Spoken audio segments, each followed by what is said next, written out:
Good morning, and thank you for this opportunity to participate with you in these weekly Bible studies.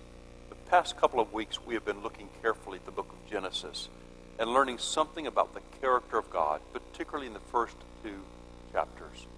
This week I want to look at the first 11 chapters. Did you know that the first 11 chapters are widely considered to be prehistory, with the history of the church beginning in the 12th chapter of Genesis?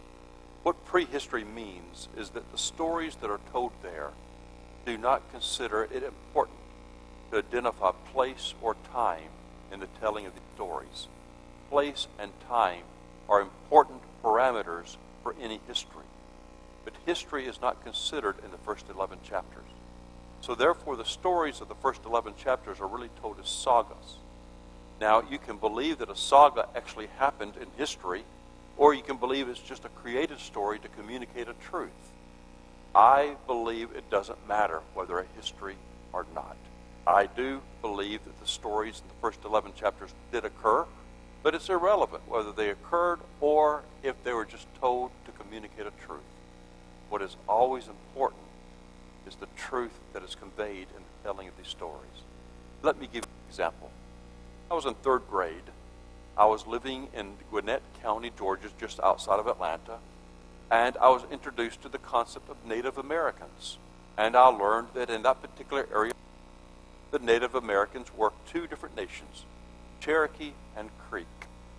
So one day, as I was visiting Georgia's Stone Mountain Park with my mother, my father, and my brother, I made a grand announcement. And I said, "Mom, Dad, did you know that 2,000 years ago, Cherokee Indians lived here?" Now, I was not trying to give them history. 2,000 years ago was my way of communicating a long, long time ago. I had no interest in being historically precise when I said 2,000 years ago. So what I was doing was I was communicating saga. I was not doing it very well, and it was incomplete. But saga was only to communicate something that I want to say. A long time ago, Cherokee Indians lived at Georgia Stone Mountain. This is exactly what is happening in the first 11 chapters of Genesis. We have stories that tell us sagas or truths about God. And every story, the first 11 chapters, have the same template. Let me share that template with you. Every story, whether it be the Tower of Babel or Noah's Ark or Cain and Abel or Adam and Eve, begins with God's grace, God's love. Let's look at Adam and Eve. God created Adam and Eve and placed them in the Garden of Eden where all of their needs will be provided for.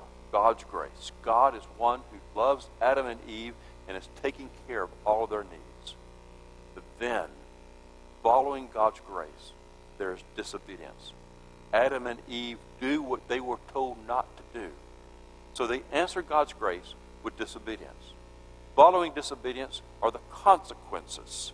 You may say it may be punishment, but that is not always accurate. There are natural consequences to our bad decisions that bring injury and death to us that has nothing to do with God. There are consequences to sin, to misbehavior. And so Garden of Eden was now closed to Adam and Eve. They were thrown out of the Garden of Eden, and they felt naked. The Bible tells us they felt naked, and that meant in a much larger sense that they felt ashamed, they felt vulnerable. So if you pay attention to the first 11 chapters, after they have felt vulnerable and ashamed, God makes clothes for them out of the fig leaves. God clothes them to help them feel less vulnerable and less ashamed. That is an act of grace. So you see what happens here? The story begins with grace. God created Adam and Eve and placed them in a garden where all their needs were provided. Then that is followed by disobedience by Adam and Eve, which is followed by natural consequences, and then the story ends with more of God's grace.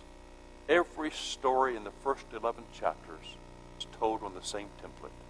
Grace, disobedience, consequences, but always ending with more grace.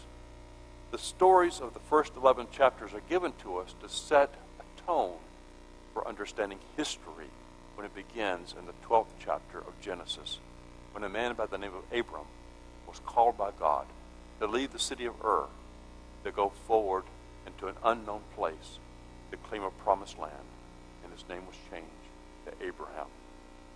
Thank you for sharing this with me this morning.